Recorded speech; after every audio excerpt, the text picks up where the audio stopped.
নতুন প্রজেক্ট দেওয়া যায়, একটু হল টল ছাত্রাবাস করা কিভাবে যায় এটা একটু আলোচনা করেন প্রধানমন্ত্রীর সাথে। আমি বললাম হল করতে তো আবার 3 বছর লেগে যাবে। না না না, আমরা তাড়াতাড়ি 1 বছরের মধ্যে করার চেষ্টা করবো, আপনি একটু প্রধানমন্ত্রীর সাথে আলোচনা করেন। আবার শুনলাম পাশে বাংলাদেশ ব্যাংকের কোয়ার্টার রয়েছে, কতটুকু জায়গা জানি না, বাট এই ইউনিভার্সিটির পরিসরটা যদি বৃদ্ধি হয় কতটা সুন্দর হবে। অতএব এই বিষয়টি আমি কনভিন্সে নিলাম, কারণ গভর্নমেন্টের জায়গা গভর্নমেন্ট কিনবে, এটা তো প্রাইভেটের জায়গা নয়। আর বিল্ডিংগুলো বলে 30 বছর পুরনোই হবে, তাই না? হ্যাঁ, 30 বছর পুরনো হলে বিল্ডিং এমনি ভেঙে ফেলতে হয় বাংলাদেশে, ওই বিল্ডিং বলে বলা হয়।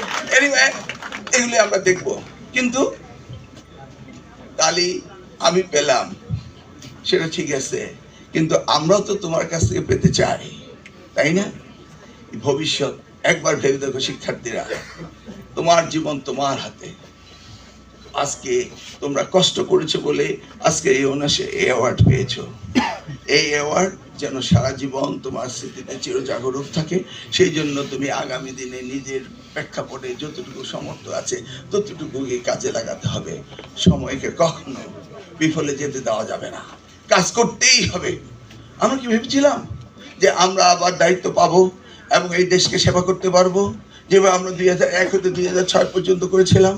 আমাদের মাননীয় প্রধানমন্ত্রীকে তিনি আশা ছেড়ে দিয়েছিলেন, দেননি। অনেকে তো ভেবেছিলেন যে আর নয়, এই ফেসিসকে হটানো যাবে না।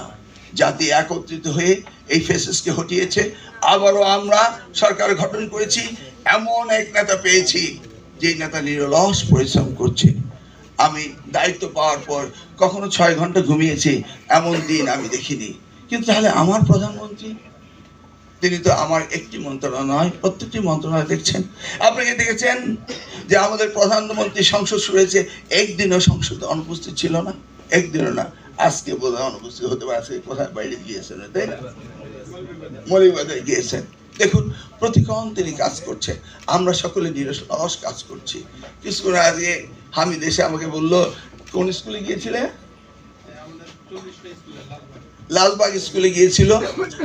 আজকে আমাদের মাননীয় প্রধানমন্ত্রীর idea innovation showcase start up science fair, সেখানে সে গিয়েছিল।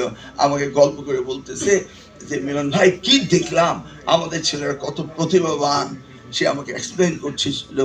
আমি আরেকটাতে গিয়েছিলাম, আমাদের জুবাইদা রহমান, ডাক্তার জুবাইদা রহমান মাননীয় প্রধানমন্ত্রীর স্ত্রী, ওনার সাথে আমি গিয়েছিলাম আরেকটি অনুষ্ঠানে শাহিন স্কুলে।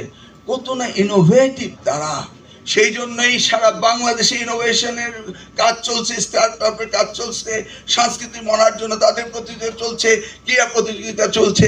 আমরা সারা বাংলাদেশকে আনন্দমুখর শিক্ষায় নিয়ে যেতে চাই।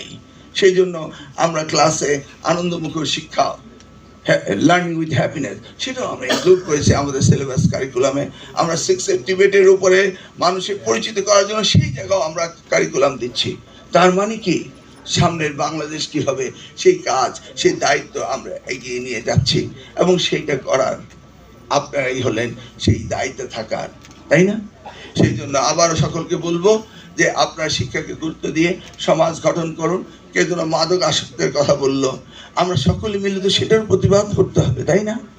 সেই দিন আসবে যেদিন এই জনাব তারেক রহমানের নেতৃত্বে আমরা আগামী বাংলাদেশ গড়ে তুলব।